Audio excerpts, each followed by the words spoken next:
My name is Dan Cody. I am an American historian. I work in the library from 9 to 1 every day up in local history genealogy. So if you want to do any research on your family or the great city of Rochester, come up and see me. And then in the afternoons, I'm an adjunct professor of American history in the afternoons at 3 local colleges. And then at night I do these. So as you can see, I have a passion for history and I really enjoy sharing it with everybody. All right. So because it's the Heritage, the beginning of Rochester tour, what I really want you to do is block out everything you see, everything you hear right now, because 250 years ago, this was just the wilderness. It was forest. There was no buildings of any type here. The Native Americans came through this area to hunt and to fish, but there's permanent settlements were further south. They had temporary hunting, fishing, let's call them camps here, but there was nobody here living here all the time. It was just primal forest with all kinds of critters running around, and it was very, very isolated, okay? So,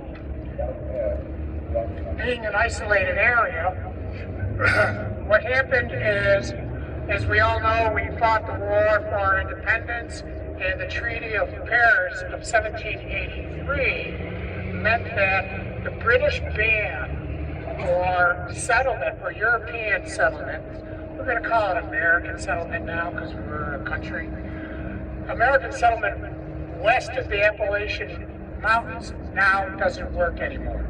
And I want you to keep in mind this. When the colonies were formed, they started on the Atlantic Ocean and they went west. They had no western boundaries. So actually the land we're sitting on right now was claimed by the state of Massachusetts and New York.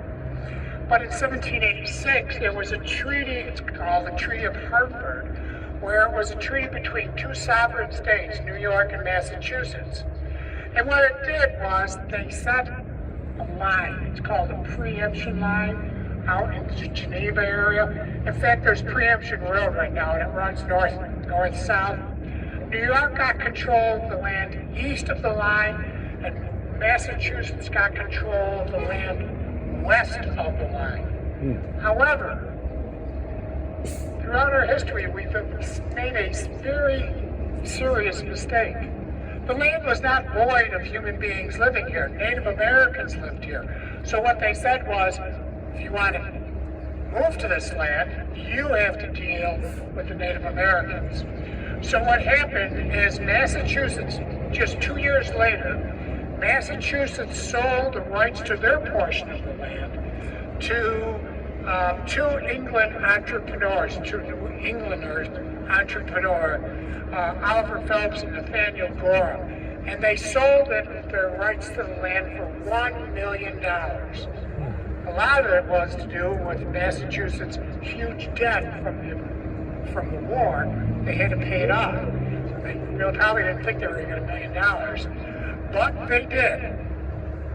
Then Phelps and Gorham had to negotiate with the Iroquois, the Native Americans who lived here, to buy the title for the land free and clear so that settlers could move here.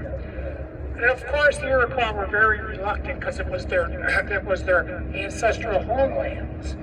But Phelps and Gorham were very good negotiators, and they promised to build a grist mill so the Iroquois could grind their corn. And they agreed to pay the Iroquois $5,000 money up front and promised them an annual annuity of $500 forever. Do you think they're still being paid? No, they're not. They're not. Also, Phelps and Gorham gave 100 acres of land to Ebenezer Allen, who was referred to as Indian Allen, on the condition that he build that grist mill that they promised the Iroquois, as well as a sawmill. So in 1789, Ebenezer Allen did build a sawmill and a grist mill on the west bank of the river, and we're going to walk right by where it was. Because it was close to the falls, and the falls provided water to turn the wheels for his grist mill and the sawmill. So just 2 years later, he abandoned it because he had no customers. Wasn't making any money. So his mills fell into ruins. But we are part of the United States, and the Constitution says that every 10 years we have a national census. So the first census of the United States in 1790 showed that 1,075 people lived in western New York, which really meant from the Hudson Valley westward. And most of those 1,000 people lived down in Canandaigua and by Canandaigua Lake and Seneca Lake. However, a few years later, in 1803, 3 guys from Maryland came up here. Charles Carroll, William Fitzhugh, and Nathaniel Rochester. And they purchased 100 acres, the 100 acres that Ebenezer Allen had over there. They bought it for $17.50 an acre, which is about $37,000 in today's money, for 100 acres. It's a pretty good deal. Then they went back to Maryland, and they sat on their investment until 1811, when Rochester returned with his family. And, a little note, Nathaniel Rochester owned slaves. He brought his slaves with him to Rochester. So we did have slavery here in the Rochester area. But his little 100-acre settlement he wanted to develop wasn't the only one up and down the river. Charlotte, way up at the mouth of the river, 1791 it was settled. King's Landing, which is near our present Kodak Park, was settled in 1796. Carthage, which is at the bottom of the Lower Falls, in 1809. McCrackenville, which is by the driving park area, 1815. And Frankfort, just down the river just a bit, at the High Falls, on top of the High Falls, that was settled in 1810. So we did get some growth here. Is that in 1810 there were 72,000 people living in all of Western New York. All of Western New York. 1812 was the first bridge that went across the river. And it went across the river just about where the Main Street Bridge sits down. So now the stage was really set for the possibility of a settlement growing based on milling and trading, based on the 100-acre tract on the west side.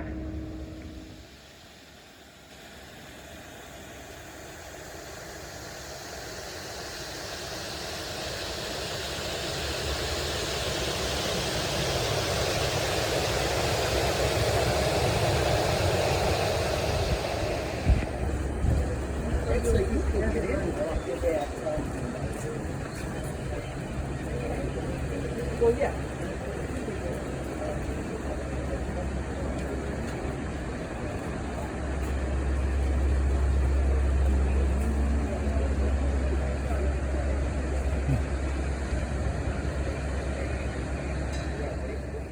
When you talk about the history of Rochester, you have to talk the Erie Canal. Because without the Erie Canal, we wouldn't be here right now. So, the Erie Canal, it's 363 miles long. It connects Buffalo on Lake Erie, and more importantly, the Great Lakes, and more importantly than that, the Ohio Valley, which I'll get to in a minute, and the Hudson River. The Hudson River, where does that end? New York City, which will become the largest port in North America very, very quickly. And a lot that has to do, of course, with the Erie Canal.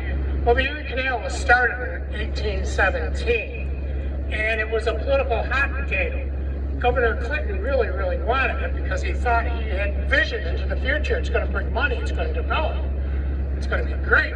But everybody said it was crazy. It was called Clinton's Ditch, Clinton's Folly, but he was a genius. He did get money to start it, but he didn't start it at the ends. Because if he started at the ends, they could very easily stop the money. He started it in the middle and worked his way backwards. So they would always have to give more money to complete it because they didn't want to waste their money. Guy was a genius. Anyways, but on top of it, remember this is 1817, like I teach my students. And guess what? There were no steam shovels, there were no excavators. They dug it by hand. And who was they? Immigrants dug it, because what they could do is they could come in and work like dogs, but they were fed every day, so they're not starving like they perhaps were in the old country. And what they could do is they could work their way until they found some place where they wanted to stay. And let's say they had some kind of skill set that they brought from the old country with them. They could stop wherever they were and start using that. So it was really something that was a continuous use of immigrant labor. 1823, it came through Rochester. 1825, it opened statewide. And what it did was, in 1817, New York State did a geological survey. They knew they wanted to build it, but where is it going to cross the Genesee River? Because the Genesee River starts in Pennsylvania and crosses the entire width of, or the height, depending on which way you look at the map, of New York. It's got to cross somewhere. So they did a geological study, and what they found was that the best place for the Erie Canal to cross the Genesee River was in this tiny, tiny little sleepy settlement called Rochesterville. Boom. That was the spark that we needed to become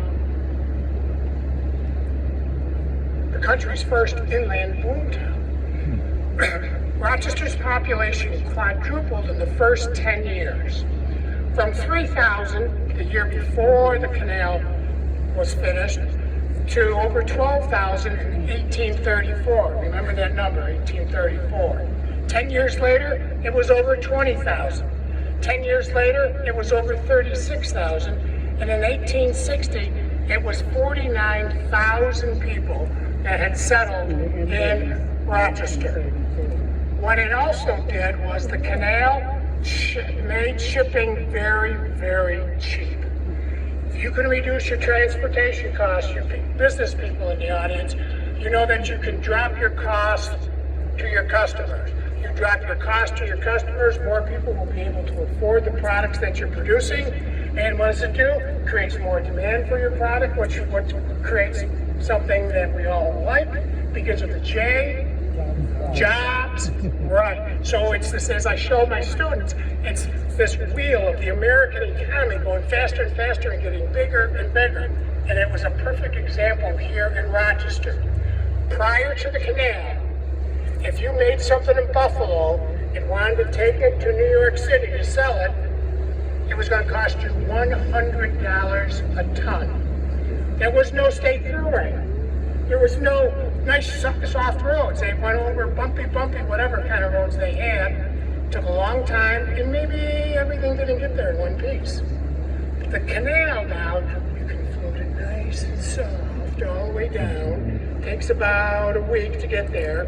But it drops your transportation cost from $100 a ton to $7 a ton.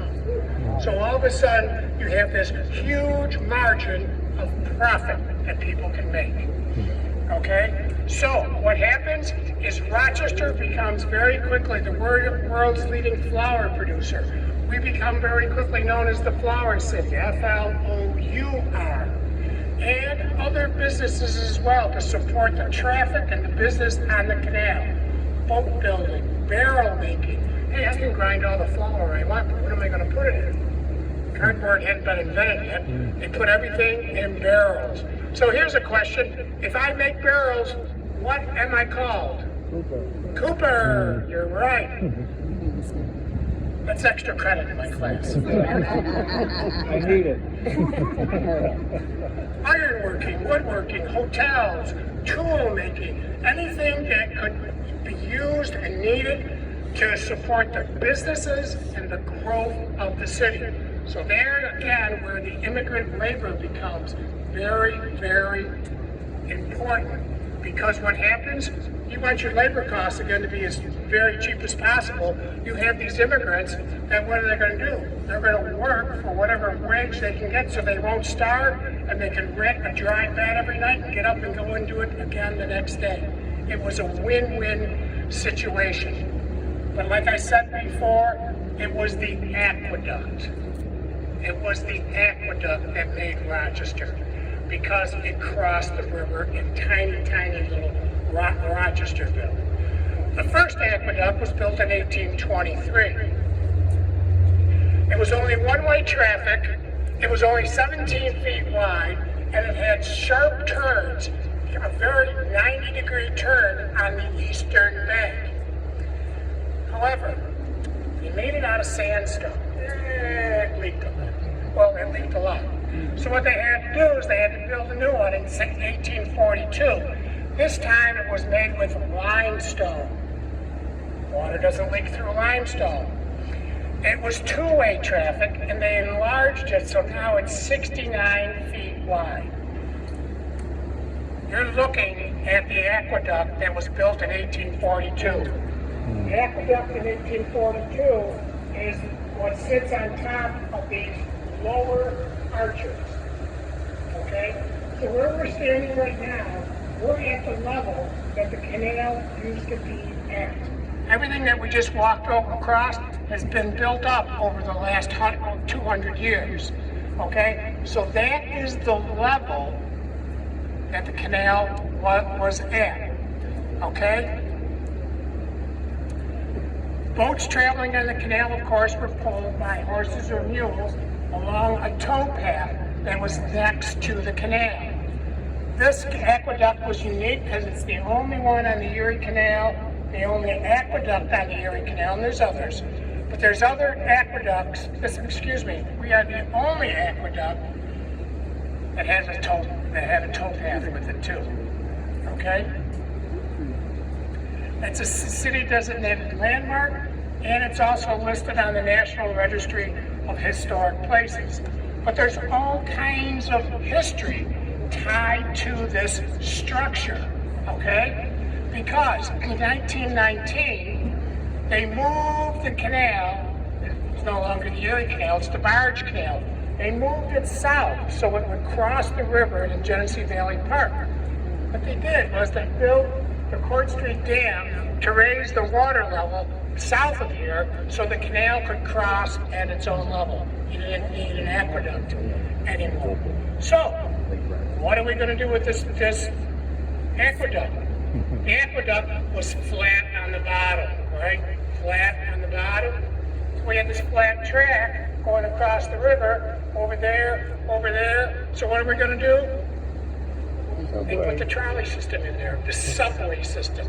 The subway in Rochester wasn't always underground. It was underground in Rochester, but it went out further, and it was above ground.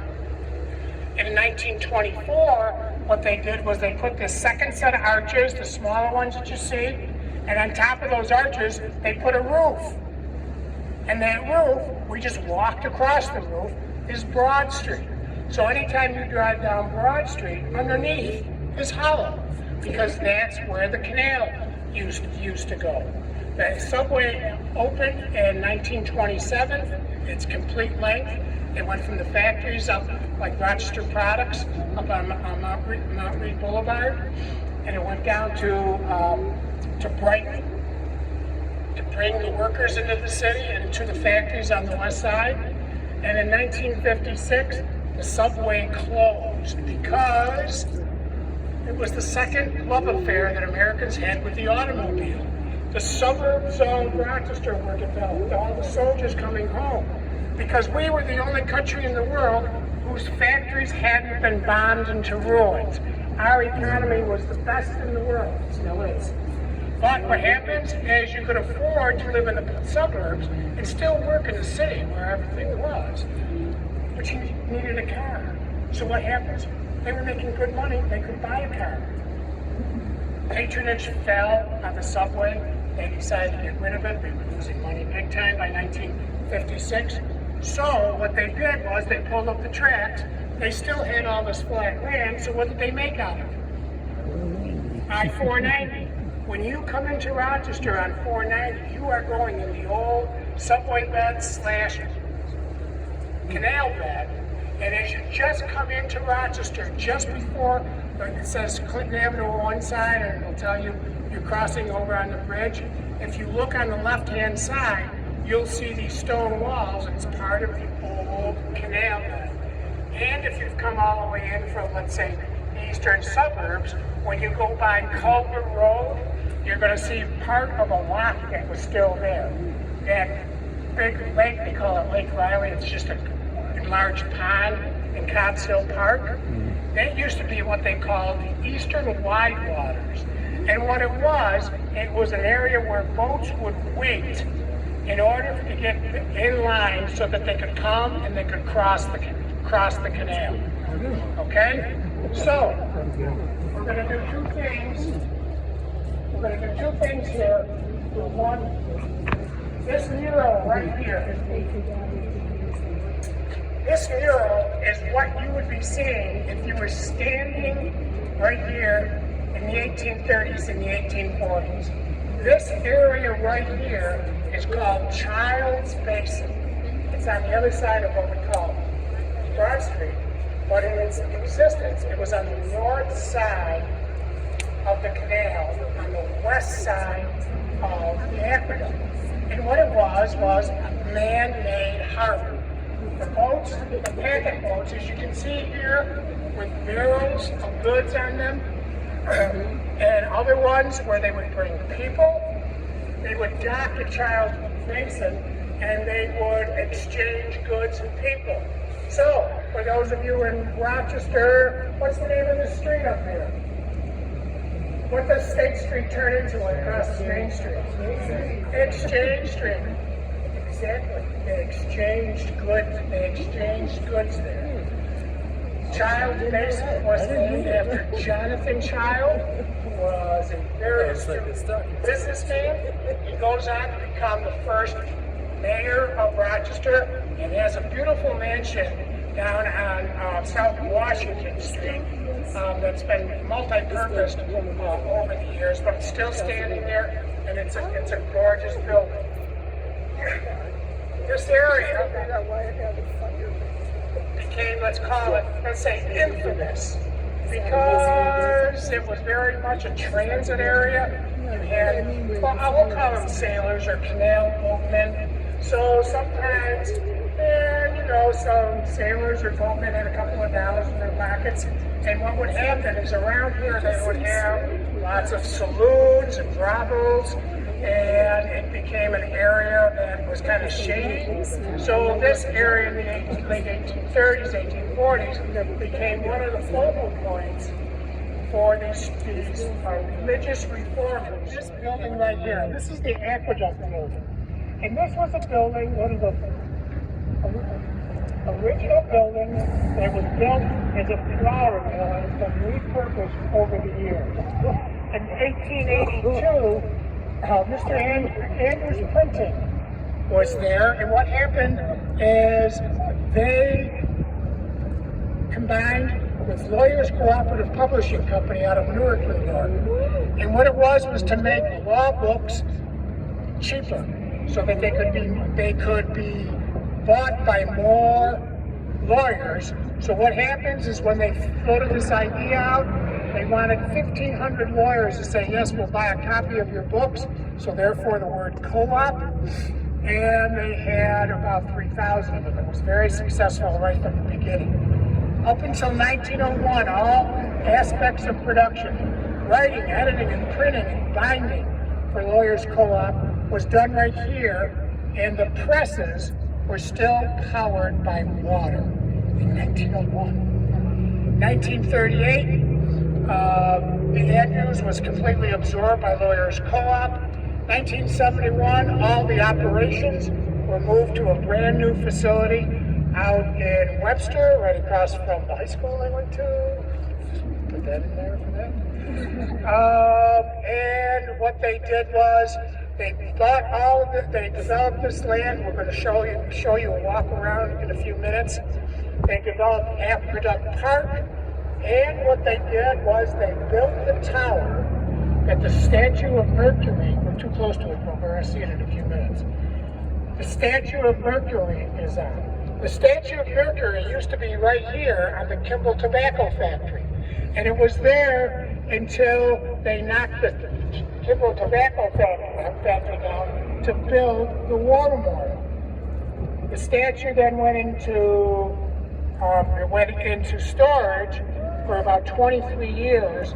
When Lawyers Co-op got the great idea, let's bring it out of storage and put it back to the skyline of Rochester. So it's back up there again. It's 21 feet tall. It weighs 700 pounds, and it's copper plated. It's the Roman version of Hermes, the god of good trade. Okay?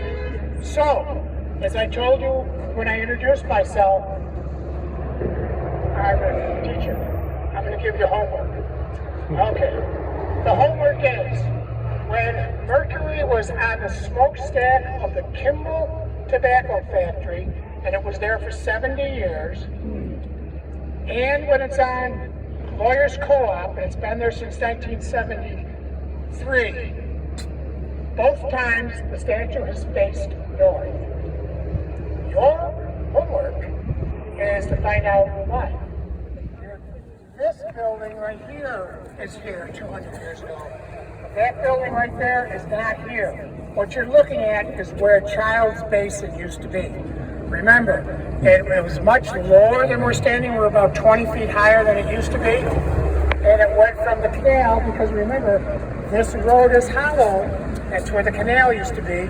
And Child's Basin went between the canal and Main Street. Feet are wet right now because you're standing in Child's Basin. I forgot to mention when we were talking about the Aqueduct building, it has now been repurposed yet again. It is the world headquarters of Constellation brand, one of the world's largest distributors of alcoholic products. You can see that when we walked in, listed them all. And what they've done is they've redone this whole area here. And this street right here was just redid, and it was called Aqueduct Street. Yeah. So come on down this way.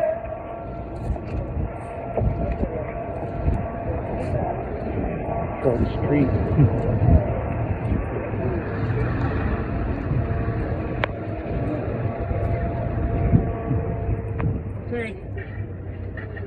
I had a question earlier about Front Street, the location of Front Street. Front Street was right over there where you see the crosswalk, the green sign. That was basically the entrance to Front Street. It was demolished in the early 1960s for urban renewal, and they put all this new construction here.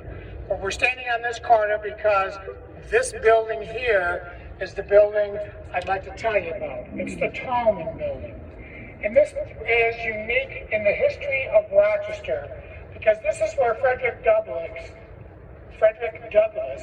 published his influential national anti-slavery newspaper on the 3rd floor.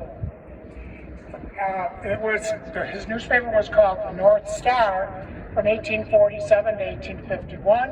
From 1851 to 1863, it was called Frederick Douglass's Paper. And this site is thought to be a site of harboring enslaved people on their way to freedom in Canada because of its location by the canal.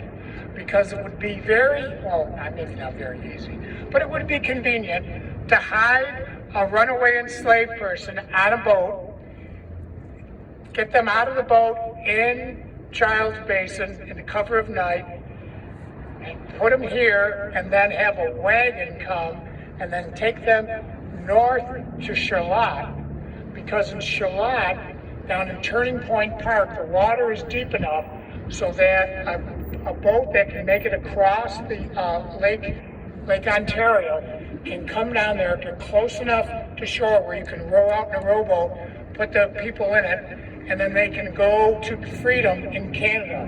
Because you have to remember, after the Fugitive Slave Act of 1856, it made every United States citizen participate in slavery, whether you liked it or not. Because if you went out into your barn and you found a formerly enslaved person there, and you didn't know him or her, it was your responsibility under federal law to secure, meaning lock them up or tie them up, and then notify federal authorities so the process could be started to return that slave to their owner. It was ignored quite a bit. Nonetheless, it was the law, and if you got caught, depending on, of course, who caught you and how they felt that day, you were either going to get let go, slap on the wrist, or you could get through the entire legal process. So, then when they say it was an alleged site, remember, the Underground Railroad was exactly that. It was underground. It was illegal. So you didn't want to broadcast and publicize, hey, guess what I'm doing? No. So that's why you see a lot of these sites alleged, or the local lore is. Okay? So, but why did Frederick Douglass, how did he end up in Rochester?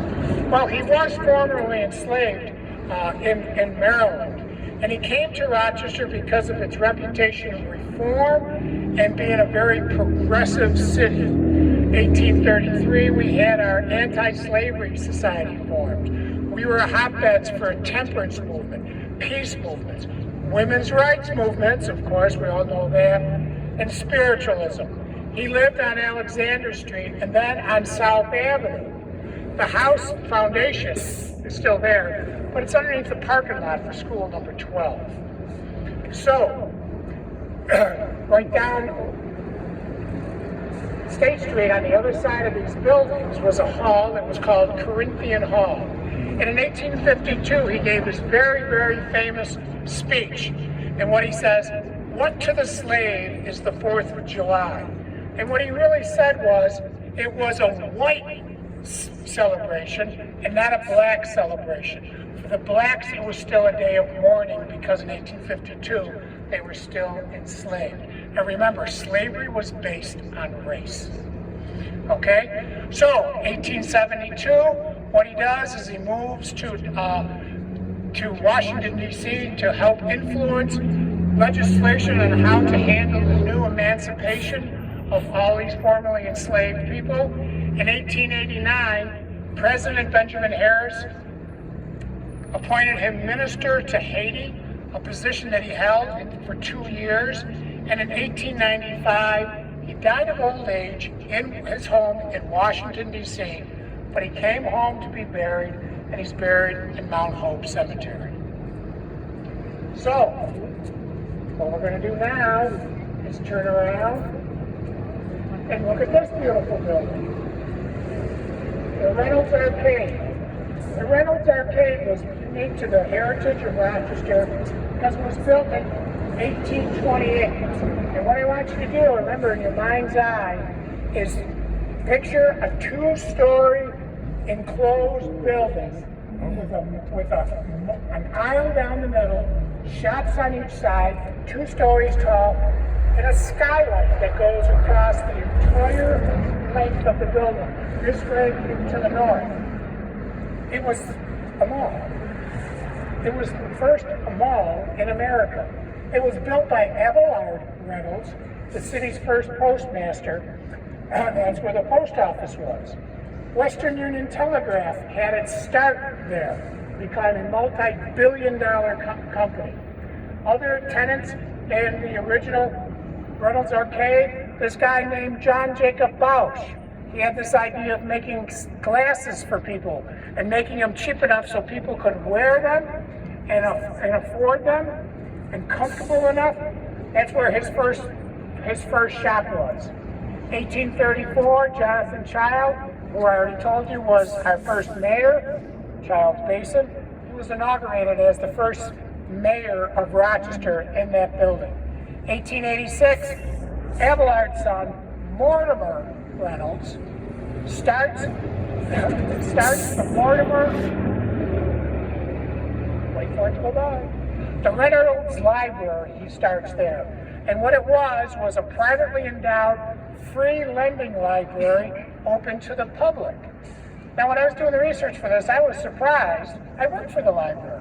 It wasn't until 1911 that Mayor Edgerton amended the city charter to provide funds and the appropriations to start the Rochester Public Library system. In 1932, the original building was demolished and replaced by this current 10-story Art Deco design. And now it is full of offices. Lots of lawyers have their offices there because of its proximity to the courthouse and the county building. So we're going to go down to this corner. This is the Powers building. It was built in 1868 by Daniel Powers, who was a banker and a lawyer, as an office building. He bought the site and demolished the old Eagle Hotel, which had been very, let's say, popular in Rochester for dignitaries who came to Rochester. They stayed at the Eagle Hotel. The architect was a Rochesterian, Andrew Jackson Warner. The architectural features are, look at the top, the triple mansard roof, the observation tower where the flag is, and they were added between 1873 and 1888. Because why? Daniel Powers was he liked himself. He wanted his buildings always to be the tallest. So as other buildings got taller, like this Wilder building, what he did was he put on the mansard roofs, then he put on the tower. On the fifth floor used to be home to his very extensive, very elaborate and expensive art collection. He was an art collector and had the whole fifth floor as the Powers Art Gallery. Martha Matilda Harper had her first salon in this building. Martha Matilda Harper, for everyone who's ever gone to a beauty shop or a barber shop and had your hair washed and you put your head back in the sink and it had the cutout for your neck, she invented it. She also invented the chairs that tip back. And she put a footrest on it to make her customers comfortable. Because she was dirt poor, she was indentured as a servant at the age of 7 in Canada.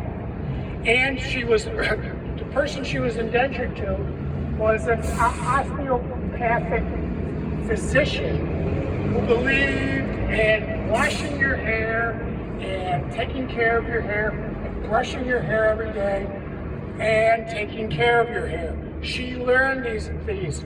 So when she came to Rochester, she was still a servant, but what she was doing was, instead of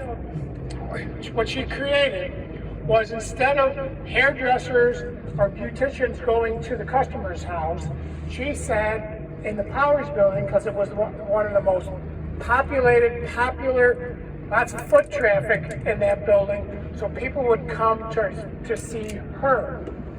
She was a very astute woman, very good businesswoman. She set the business world on fire because she created something that we take for granted today.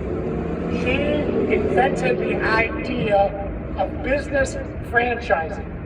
When I tell my students that, the first thing they think of course, is McDonald's. Well, McDonald's just followed her idea. Her salon was so popular that what she did was she started another one in Buffalo, then in Syracuse. But the idea was everything had to be the exact same way that she did it here in the Powers building. So if you wanted to do things her way, you had to come to Rochester. You had to learn how to do it her way. She has a building, it still stands, down on East Main Street. It's a tire warehouse now. But on the top, you'll see that it says Harper Method on the building. And what they did was they made all the organic hair products that were used in the Harper Method salons. At one time, there were over 500 Harper salons throughout the United States, Europe, and there were actually 3 of them in South America. Susan B. Anthony used to use Martha Matilda Harper as an example in her lectures as to what women were actually capable of. She became a very, very wealthy woman from being an indentured servant because she had a skill set, she had to drive, and she was in Rochester, which was a city that would allow women to do that.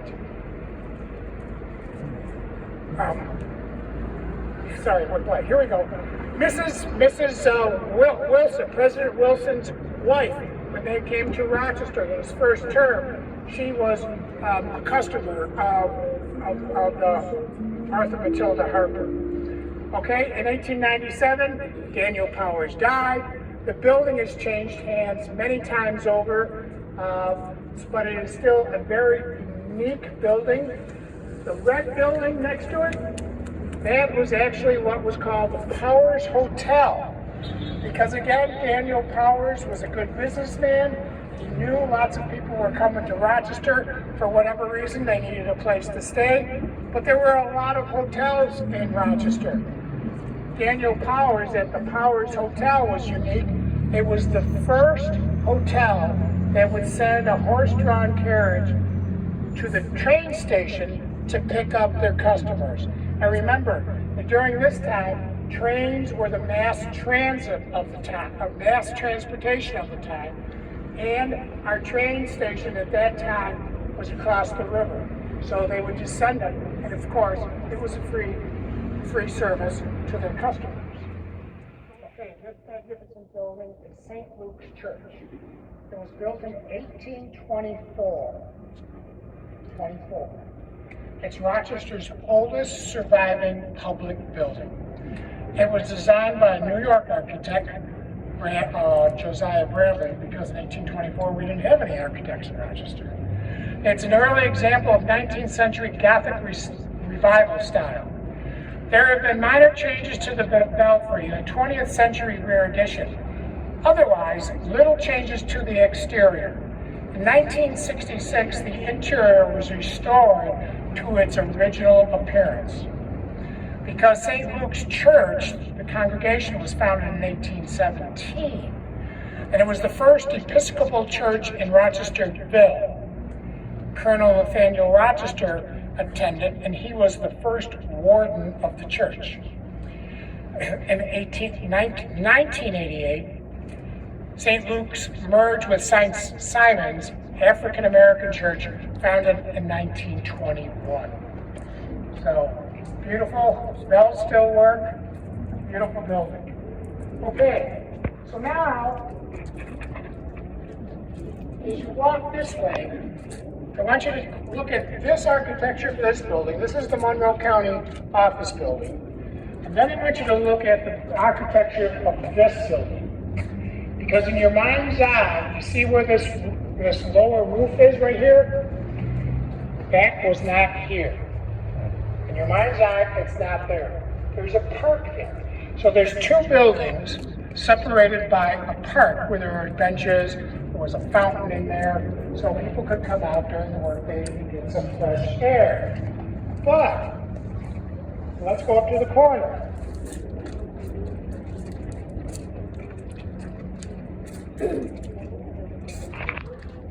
Okay, this building here is the old City Hall. Built in 1873, 1874. Again, it was designed by Rochester's own H.A. Warner. And it was a very simplified Gothic style. It's of unique in history of Rochester because it's the only building that it was built for the purpose of being a city hall. And it was specifically built for that purpose. Because where's our city hall now? Down that way. It's in the old federal building, which used to be the old post office, right? This building was built for being a city hall. From 1823 to 1874, the city hall of Rochester was actually the Monroe County Courthouse. And then City Hall occupied this space from 1874 to 1978. So 104 years, the city government sat in this building. And now, at the present, City Hall is in the old federal building down on Church Street. This building was where the first Presbyterian church stood. It burned down.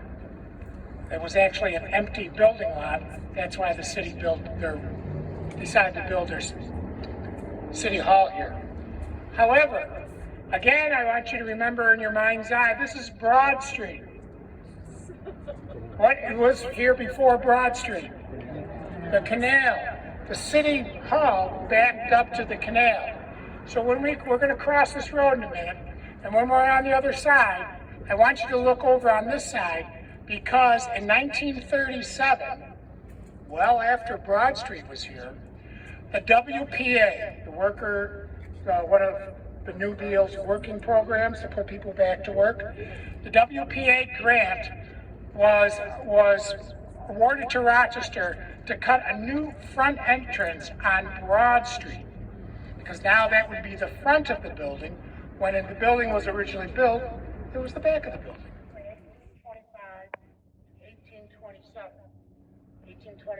1827. What's unique about that building is you can look at it knowing when it was built. It's brick. Bricks were expensive. It's the oldest home in the central business district, still located on its original site. It's a blend of late Federal and early Greek revival styles. It was built for Ebenezer Watts. Now, I just said he could afford brick. Because why? Watts and his family migrated to the area from Boston in 1819. He established himself as the only tinsmith west of Cayuga Lake, and a lack of competition worked out very, very well for him. He opened the first hardware store in Rochesterville. He assumed a leadership role in civic affairs as the village treasurer. He was also a leader in religious life as a vestryman at St. Luke's Church. He walked from there to this church right there. Ebenezer Watts lived in this house until his death in 1873. He would have witnessed a lot of changes to this area. When he built this house in 1825-27, it was still at the edge of the forest. Now, as you can see, it's surrounded. After his passing, the Watts house was repurposed for public use. Throughout most of the 20th century, it provided space for various law offices. It is currently a conference center. Now, if you just look to the right, you're going to say, hey, Dan, why have those columns? Well, I'll tell you. In 1997, those 4 columns in a granite portal appeared next to the house, next door to this historic house. Those columns came from the Security Trust Temple, an 1896 Greek Revival bank that was demolished for the Riverside Convention Center in 1982 at the corner of East Main Street and South Avenue. That's where it is now. Between 82 and 97, the columns, in order to keep them and for no one to find them and to face them or steal them, they were buried in a park. No, he won't tell you what park it was buried in, but they were buried. So they were unburied, brought back to suggest the entrance to a house and to recall the neighborhood's residential origins, because this was the north end of the neighborhood we call Cornhill. It used to be the 3rd Ward when it was At one time it was referred to as the ruffled shirt district, because that's where all the rich people live in the third ward. So what happens was you had a lot of these houses that had columns such as this.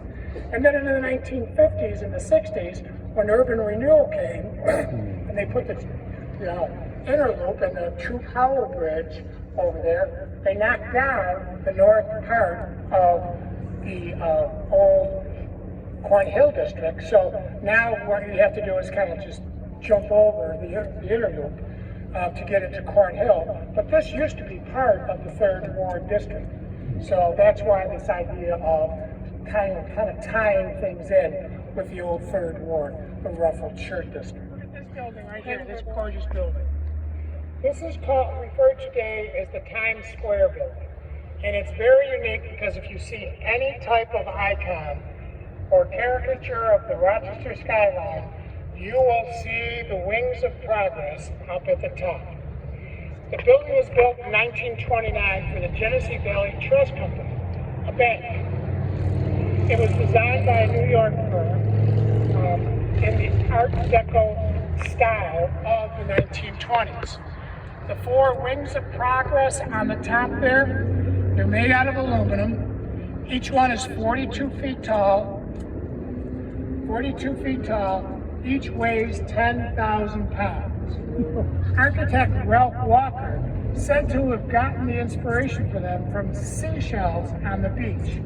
And he thought that it symbolized a sense of flight, of upward lift, and like a bank building a community. The Wings made this the tallest building in Rochester at the time, 1929. But it got somebody a little upset. Not our good friend Daniel Powers, but our even better friend George Eastman. Because now what happens, this prompted George Eastman to add 3 floors and his Gothic spire to Kodak Tower, making Kodak Tower the tallest building in Rochester at the time. Okay. The cornerstone for that building had a bad day. It was laid on October 29th, 1929. Anybody know what that was? Black Friday, yes. Stock market crash. But the bank survived the depression, no problem at all. The construction was completed in the summer of 1930. You have to remember, the bank paid for the building of itself. It was self-financed. Genesee Valley Trust Company remained in the building until 1955. Since then, the building has been repurposed many times over, and it is an office building now. The current owner, he's good friends of ours at the library. What he did about maybe 10, 12 years ago, he relit the Wings of Progress. So they're finally relit again after decades of going dark. Every once in a while, there will be a tour, and it's usually a fundraiser for some charity, where Rich will organize the tour and it will take you up to the Wings of Progress. So keep your eyes open for that. If you get that, and they go quick because they only can take so many people because it's just a tiny little space. But keep your eyes peeled for that. If you're interested, jump on it right away. Okay? So now what we're going to do is look at this building. This is the Gannett building.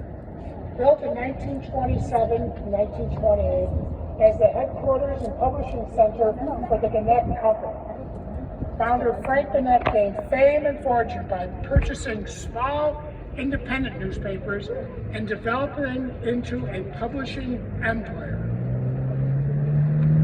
The building was expanded with the company, including a notable 1949 expansion along Broad Street that successfully reflect the original design. This building is listed on the National Register of Historic Places. It was the world headquarters for the Gannett until 1986. It housed the Democrat and Chronicle and the Times-Union newspaper until the Times-Union folded in 1996.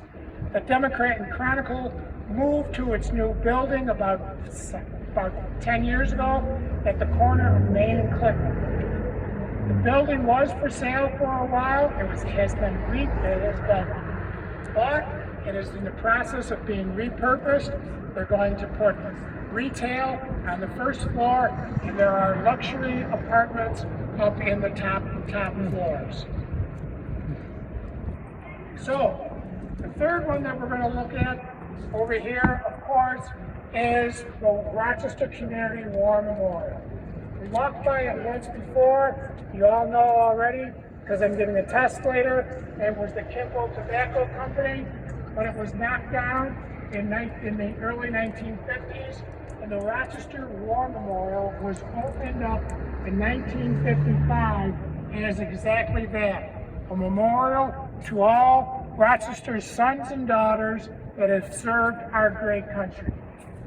The city was in the process of re-imaging itself with the construction of the Interloop and the Civic Center, but the Genesee Crossroads and other urban renewal projects took place. The old Kimball building was decrepit. It was falling down. It was 70 years old. It wasn't very well taken care of. You couldn't have the brand new Civic Center across from this old junky one, so they decided this would be a great place to honor our veterans. Initially, it imaged as the Rochester Civic Center Arena. The arena's first tenant was the local, who was the first tenant of the Rochester War Memorial? Very good. Oh, you're getting extra credit like crazy. Yes, the Rochester Royals. We used to have an NBA professional team here in Rochester. And guess what? They won the entire championship one year. We were the NBA champs one year. And they played in the War Memorial. And then the Rochester Amerks began playing there in 1956, and they still play there today. The name was changed to the Blue Cross Arena at the War Memorial in 1998 when Blue Cross put up lots of money to rehab and refurbish the building. Now it's the site of many, many different types of activities. There is a local, for you rock and roll fans, there's a local myth. For those of you that are familiar with the band Foreigner, Lou Graham grew up in Gates. His hit, Jukebox Hero, he wrote that, and this urban myth is that he wrote it because he went to that War Memorial and listened to Jimi Hendrix play from listening outside, and because he couldn't get a ticket. Exactly what the lyrics say. He couldn't, it was a sold out show. All right, from the lyrics, and that is the urban legend. So what we do now is look at the Y building, the Rundell building, right over there, the library. It's named for Morton Rundell, who was George Eastman's cousin. And what happened was, when he died, when Morton Rundell died, he was an art dealer, and he left about $400,000 in his will that was going to be dedicated to building a library for public use. Well, he died in 1911, but there was all kinds of controversy of the family putting their 2 cents in, the city putting their 2 cents in. Where was the building going to be built? How big? So it wasn't really started until the 1930s. It was built between 1933 and opened in 1936. It was built during the Great Depression. It's a framed concrete face with smooth Indiana limestone. It has bas relief sculptures across the front, and it's very unique because, remember, in the early 1930s we still had the subway. The subway went on the old canal bed. The canal bed was right where they wanted to build the library, at the corner of South Avenue. The problem was, you have the subway. That building is built on stilts. The subway used to run underneath it. There used to be a subway station out on the south side of the Rundell building, where you would go down two flights of steps and pick up a subway and take it back to either east or west up to Mount Reed Avenue. There's all kinds of different inscriptions written on the building. It is listed on the National Register of Historic Places. So, we were talking about Rochester being a boom town because it harnessed the power of the river. Moving water is power. The power from the wheels turned all kinds of pulleys and belts and turned machines, whatever kind of machines it was, grist mills, sawmills, hammers, but river, there's only so much river frontage, right? So the river frontage was already taken up, and what wasn't taken up, if someone wanted to sell it, it was going to be very, very, very expensive. So what they did was they dug raceways. And raceways, for a good way for me to describe them, they're little baby canals. They're not very deep.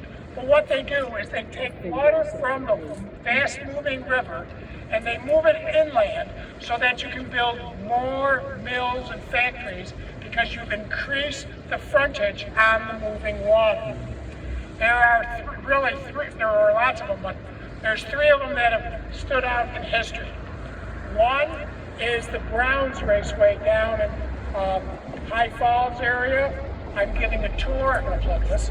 I'm giving a tour on October 5th, Saturday afternoon. I've got handouts for it, and we'll go over that one. There was another one called the Rochester Raceway that went just from about south of where the Court Street Bridge is, and it went under this space right here, well before the Kimball factory was there. That's where Colonel Rochester had his businesses. He was a businessman. He invested in other people's businesses, and he's the one that put the money up to dig the Rochester Raceway.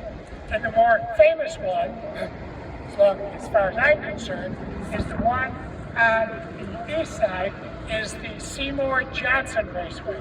Again, it starts just south of the Court Street Bridge, and it goes underneath the building there that is now the Dinosaur Barbecue that used to be a train station, and it goes underneath the Rochester Rundell Public Library. You'll see the water pouring out of the basement of the Rundell Library. We don't have a water leak.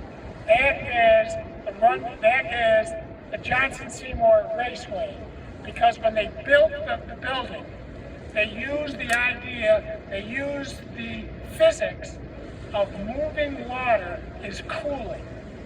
So what they did was, when you go in the Rundell building, you'll see on the side of going up the steps and on the walls of the first floor, you'll see these beautiful steel grates.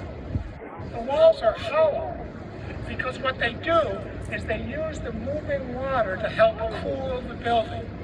1935, air conditioning on a massive scale was not there yet. Carrier hadn't invented a way to do it on an economical basis. So what they did was they used the power of the river. Again, Rochesterians using the power of the river to their benefit. And to this day, here it is 2024, that moving water still helps to cool our building.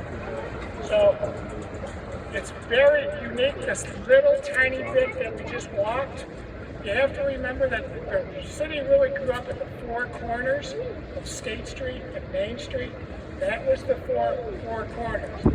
Anything on the east side was considered in the forest for the longest time. So that is That's it for the Heritage Walk. We've kind of gone in a big circle. Oh, thank you.